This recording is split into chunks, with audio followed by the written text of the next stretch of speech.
31 ડિસેમ્બરે રાત્રે મેક્સિકોમાં જિંદગીમાં ક્યારેય પણ ન ભૂલાય તેવી કમનસીબ ઘટનાના સાક્ષી બન્યા બાદ આખરે ભાવેશ પટેલને અને તેની સાથે રહેલા તમામ લોકોને 1 જાન્યુઆરીએ 3 વાગ્યાની આસપાસ તે જગ્યાએથી બોર્ડર તરફ લઈ જવામાં આવ્યા હતા અને 2 કલાકમાં એટલે કે સાંજે 5 વાગ્યા સુધીમાં તે લોકો બોર્ડરની નજીક આવેલા એક નવા સ્થળ પર પહોંચી ચૂક્યા હતા.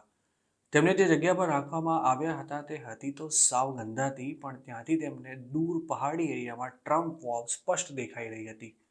હવે બસ અંધારું થવાની રાહ જોવાઈ રહી હતી અને તે સાથે જ ભાવેશના ગ્રુપને બોર્ડર ક્રોસ કરવા માટે નીકળી જવાનું હતું. બોર્ડર પણ તેમને જે જગ્યાએ રાખવામાં આવ્યા હતા ત્યાંથી ખાસ દૂર નહોતી અને ભાવેશને એમ હતું કે કદાચ એકાદ કલાકમાં તે બોર્ડર ક્રોસ કરી લેશે. તેને બોર્ડર ક્રોસ કરાવનારા ડોંકર્સ પણ પાછા બીજા જ કોઈ હતા જે દેખાવે તો ખતરનાક નહોતા લાગતા, પણ હવે ભાવેશને કોઈના પર ભરોસો નહોતો રહ્યો. જે ઘડીની ભાવેશ છેક ઓગસ્ટ 2023થી રાહ જોઈ રહ્યો હતો તે આખરે આવી પહોંચી હતી. રાત્રે 11 વાગે તેના ગ્રુપમાંથી 40 લોકોને અલગ અલગ ગાડીઓમાં ભરીને બોર્ડર તરફ લઈ જવામાં આવ્યા હતા.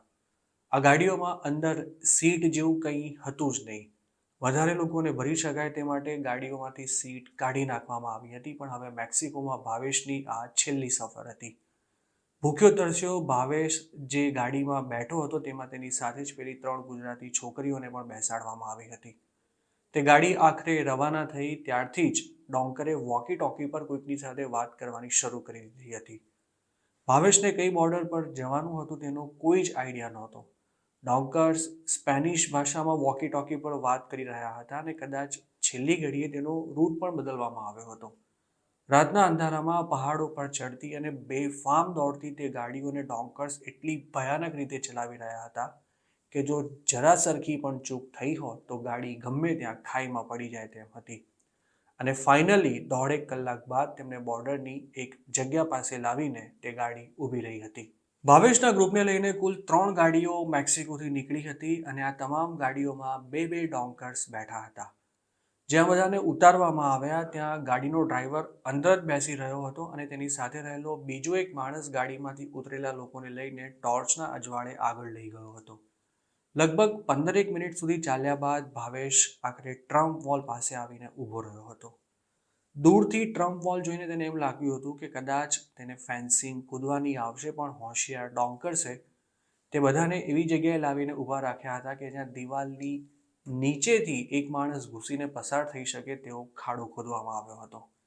તે ગ્રુપમાંથી સૌ પહેલા છોકરીઓને બોર્ડર ક્રોસ કરાવાઈ હતી અને ત્યારબાદ એક પછી એક લોકોને તેમાંથી પસાર કરાવવામાં આવ્યા હતા. ભાવેશનું આખું ગ્રુપ બોર્ડર ક્રોસ કરી રહ્યું ત્યાં સુધી પેલો ડોંકર બોર્ડર પાસે જ ઊભો રહ્યો હતો અને છેલ્લો માણસ અમેરિકામાં પહોંચ્યો ત્યારબાદ ડોંકર પણ ત્યાંથી નીકળી ગયો હતો. ભાવેશના ગ્રુપમાં જે એકમાત્ર વ્યક્તિ પાસે મોબાઈલ ફોન હતો તે પણ તેમની સાથે જ હતો અને તેના ફોનમાં બેટરી જરાય બચી જ નહોતી, પણ તે વખતે તેણે ફોન ચાલુ કરીને પોતાનું લોકેશન જોયું તો તે એરિઝોનાનું નોગાલ્સ બતાવતું હતું. બોર્ડર ક્રોસ કર્યા બાદ તમામ લોકોએ પોલીસને શોધીને સરેન્ડર કરવાનું હતું, પણ દૂર દૂર સુધી પોલીસની ચેકપોસ્ટ કે પછી કોઈ પેટ્રોલિંગ વેન દેખાઈ જ નહોતી રહી. ભાવેશ સહિતના 40 ભૂખ્યા તરસ્યા લોકો ત્યારે કશું સમજ્યા વિચાર્યા વિના બસ અમેરિકાની હદમાં ચાલી રહ્યા હતા અને લગભગ અડધો કલાક ચાલ્યા બાદ તેમને હાથમાં ફૂડ લઈને ઊભેલા કેટલાક વોલેન્ટિયર્સ મળ્યા હતા. અમેરિકા પહોંચતા સુધીમાં ભાવેશ સહિતના તમામ લોકોની હાલત ગમે ત્યારે પડી જવાય તેવી થઈ ચૂકી હતી, પણ આવું કંઈ થાય તે પહેલાં જ તેમને સેન્ડવિચ, સફરજન અને ફ્રૂટ જ્યુસ મળી ગયા હતા. ખાવાનું મળતા જ સૌ કોઈ જાણે દિવસોના ભૂખ્યા હોય તેમ તેના પર તૂટી પડ્યા હતા, પણ ત્યારે ખાવાનું ખૂટી ન પડે તે માટે મોટાભાગના લોકોએ સમજીને જ બે સેન્ડવિચ ખાધી હતી, પણ પેલી 3 છોકરીઓને ત્યાં જ પેટ ભરીને જમાડવામાં આવી હતી. મેક્સિકોમાં ડોંકરોએ તેમને જે માર માર્યો હતો તેના નિશાન તે છોકરીઓના મોઢા પર ત્યારે પણ સ્પષ્ટ દેખાઈ રહ્યા હતા. આ છોકરીઓને અને બીજા 2 વૃદ્ધોને ભાવેશ લોકોને જમવાનું આપનારા લોકોએ પોતાના જ વાહનમાં બેસાડી દીધા હતા, જ્યારે બાકીના લોકોને પોલીસ ક્યાં મળશે તે સમજાવીને તેમને ત્યાં આવી જવા માટે કહ્યું હતું. મેક્સિકો બોર્ડર ક્રોસ કર્યા બાદ આખરે લગભગ 1.5 કલાકે ભાવેશના ગ્રુપને પોલીસની એક પેટ્રોલિંગ વેન દેખાઈ હતી. ત્યારે કોઈની ચાલવાની હાલત ન હોવાથી પોલીસે તમામ લોકોને ત્યાં જ બેસી જવા માટે કહ્યું હતું અને અડધો કલાક બાદ આખરે તે લોકોને લેવા માટે એક બસ આવી હતી, જેમાં તેમને નોગાલ્સમાં આવેલા બોર્ડર પેટ્રોલના કેમ્પ પર લઈ જવાયા હતા. બસ અહીંથી જ ભાવેશના ગ્રુપના તમામ લોકો છૂટા પડી ગયા હતા. બધાના પાસપોર્ટ અને સામાન બોર્ડર પેટ્રોલ દ્વારા જમા કરી લેવામાં આવ્યા હતા અને સવારના 10 વાગતા જ એક પછી એક લોકોની તમામ વિગતો નોંધવાની સાથે તે કેમ અમેરિકા આવ્યા અને અમેરિકામાં તેમને ક્યાં જવાનું છે તેની માહિતી પણ લેવામાં આવી હતી. ભાવેશને એજન્ટે પહેલેથી જ એક એડ્રેસ આપી રાખ્યું હતું જે તેને કેમ્પમાં લખાવી દેવાનું હતું. આ એડ્રેસ શિકાગોનું હતું અને બધી ફોર્માલિટી પૂરી થયા બાદ ભાવેશને સાંજે જ રિલીઝ કરી દેવાનો ઓર્ડર કરી દેવામાં આવ્યો હતો. જ્યારે તેના ગ્રુપમાં જેની પાસે ફોન હતો તેવા ભાવેશના ખાસ દોસ્ત બની ગયેલા વ્યક્તિને ડિટેન્શન સેન્ટરમાં જ રાખવામાં આવ્યો હતો. ભાવેશને સાંજે રિલીઝ કરવામાં આવ્યો ત્યારે તેની સાથે બીજી એક ગુજરાતી છોકરી પણ રિલીઝ થઈ હતી અને તે એ જ છોકરી હતી કે જેના પર મેક્સિકોમાં ડોંકર્સે ભયાનક કૃત્ય કર્યું હતું. આ છોકરીનો તેના મા બાપે અમેરિકાના એક છોકરા સાથે સંબંધ કર્યો હતો. ભાવેશને ભાઈ કહીને બોલાવતી અને માંડ 22-23 વર્ષની ઉંમરની તે છોકરીને ડર હતો કે તેનો મંગેતર હવે તેને અપનાવશે કે નહીં. તે છોકરીને ટેક્સાસ જવાનું હતું જ્યારે ભાવેશને શિકાગો. જો કે ડિટેન્શન સેન્ટરની બહાર આવેલી તે છોકરી ભાવેશને જોતા જ તેને વળગીને રડવા લાગી હતી અને તે ભાવેશને વિનંતી કરી રહી હતી કે તે પોતાને મૂકવા ટેક્સાસ સુધી આવે અને તેના મંગેતરને સમજાવે. ભાવેશ તે છોકરીને મેક્સિકોમાં તો નહોતો બચાવી શક્યો પણ અમેરિકામાં તે પોતાનાથી થાય તેટલી મદદ તે છોકરીને કરવા માટે તૈયાર હતો અને આખરે રાતની ફ્લાઇટમાં જ તે આ છોકરી સાથે ટેક્સાસ જવા રવાના થયો હતો. ટેક્સાસના એક શહેરમાં તેમની ફ્લાઇટ લેન્ડ થઈ ત્યારે પણ તે છોકરી રડી રહી હતી અને ભાવેશ તેને સાંત્વના આપી રહ્યો હતો.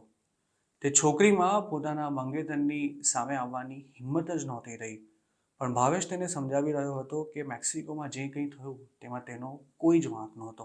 ટેક્સાસમાં આખરે તે છોકરી જ્યારે પોતાના મંગેતરને મળી ત્યારે તે તેની સાથે આંખ મિલાવવાની સ્થિતિમાં પણ નહોતી પરંતુ તેના મંગેતરે મેક્સિકોમાં જે કંઈ થયું તેને ભૂલી જવા માટે તેને સમજાવી હતી અને સાથે જ એવો વિશ્વાસ પણ આપ્યો હતો કે તે જિંદગીમાં ક્યારેય પણ આ પ્રકરણની ચર્ચા નહીં કરે અને આ વાત તેમની વચ્ચે જ રહેશે. આખરે તે છોકરીને તેના ફાઇનલ ડેસ્ટિનેશન પર પહોંચાડ્યા બાદ ભાવેશ બીજા દિવસે સવારે શિકાગો જવા રવાના થઈ ગયો હતો. તે શિકાગો પહોંચ્યો ત્યારે તેની પાસે માત્ર 2 જોડી કપડાં અને પોતાના ડોક્યુમેન્ટ સિવાય બીજું કંઈ જ નહોતું. મેક્સિકોમાં ભૂખ્યા તરસ્યા કેટલાય દિવસો કાઢનારા અને માર ખાનારા ભાવેશને 2-3 દિવસ સુધી ફૂલ આરામ કરવાની જરૂર હતી. શિકાગોમાં તેનું રહેવાનું એક દોસ્તના ઘરે જ હતું અને સદનસીબે તે દોસ્ત પણ સારો માણસ હોવાથી ભાવેશ તેના ઘરે બીજી કોઈ ચિંતા કર્યા વિના સતત 3 દિવસ સુધી ઊંઘ્યો હતો અને ત્યારબાદ પણ થોડો આરામ કર્યા પછી આખરે 10 જાન્યુઆરીથી ભાવેશે નોકરી શોધવાનું શરૂ કર્યું હતું. ભાવેશ જે નોકરી નક્કી કરીને અમેરિકા જવા નીકળ્યો હતો તે નોકરી તો તેના હાથમાંથી ક્યારની જઈ ચૂકી હતી. તેનો દોસ્ત પણ શિકાગોમાં એક નાનકડા ફ્લેટમાં ફેમિલીની સાથે રહેતો હતો અને સ્ટોરમાં જોબ કરતો હતો.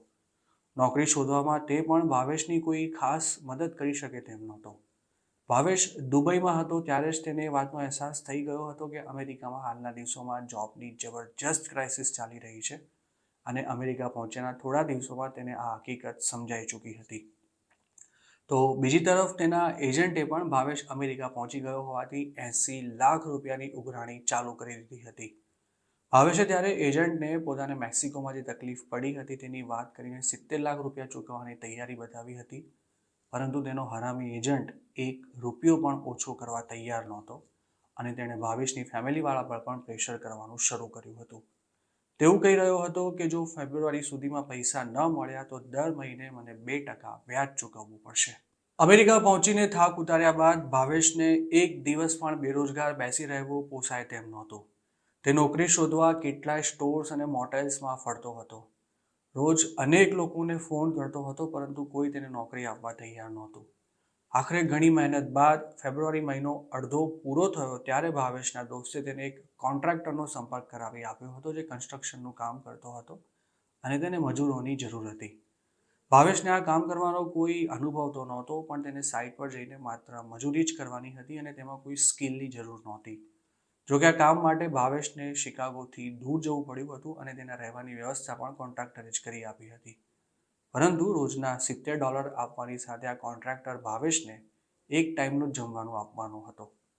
આ દરમિયાન ભાવેશની સાથે બોર્ડર ક્રોસ કરવામાં તેનો જે બીજો એક દોસ્ત હતો તે પણ 1 મહિનો જેલમાં રહ્યા બાદ છૂટ્યો હતો અને ભાવેશે તેને પણ પોતાની પાસે જ બોલાવી લીધો હતો.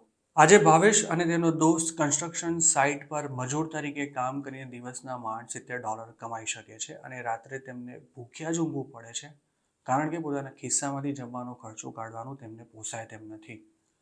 ભાવેશની ફેમિલીએ એજન્ટને અત્યાર સુધી ₹50 લાખ ચૂકવી દીધા છે, જેમાંથી ₹20 લાખ તેમને વ્યાજે લાવવા પડ્યા છે.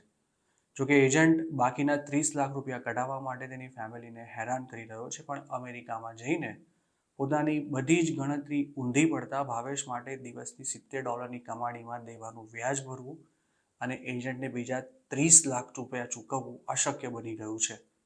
અનેક સપ્તાહ સાથે અમેરિકા પહોંચેલા ભાવેશને આજે સમજાઈ રહ્યું છે કે અહીંયા ડોલર કમાવા કરતાં ઇન્ડિયામાં મહિને 20-25 હજાર રૂપિયાની કમાણી સાથેની શાંતિની જિંદગી ઘણી જ સારી હતી. અમેરિકા પહોંચ્યા બાદ એકે દિવસ આજ સુધી એવો નહીં ગયો હોય કે જ્યારે ભાવેશ ફેમિલીને યાદ કરીને રડ્યો ન હોય. અને તેના જેવી જ હાલત તેના ગ્રુપમાં જે લોકો અમેરિકા આવ્યા હતા તેમાંના મોટા ભાગના લોકોની છે.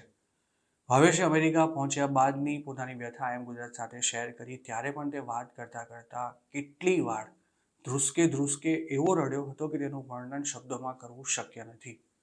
તે જ્યારે ઇન્ડિયામાં હતો ત્યારે તેને અમેરિકાની માત્ર સારી વાતો જ ખબર હતી, પરંતુ ત્યાંની કડવી વાસ્તવિકતા ભાવેશને ગણતરીના દિવસોમાં જ સમજાઈ ગઈ હતી. છેલ્લા 2-3 વર્ષમાં ભાવેશની માફક જ અમેરિકા ગયેલા કેટલાય ગુજરાતીઓ આજે આ જ હાલતમાં જીવી રહ્યા છે, પરંતુ તેમની સ્થિતિ લાફો મારીને પણ ગાલ લાલ રાખવો પડે તેવી છે. ભાવેશ પટેલનો અમેરિકામાં હાલ પણ સંઘર્ષ ચાલુ જ છે, પરંતુ તેની આ દર્દનાક સ્ટોરીનો અહીંયા અંત આવે છે. જોકે આ સિરીઝનો છેલ્લો એપિસોડ પૂરો કરતા પહેલા આપ સૌ દર્શકોની સાથે બીજી પણ કેટલીક ખાસ વાતો શેર કરવાની છે.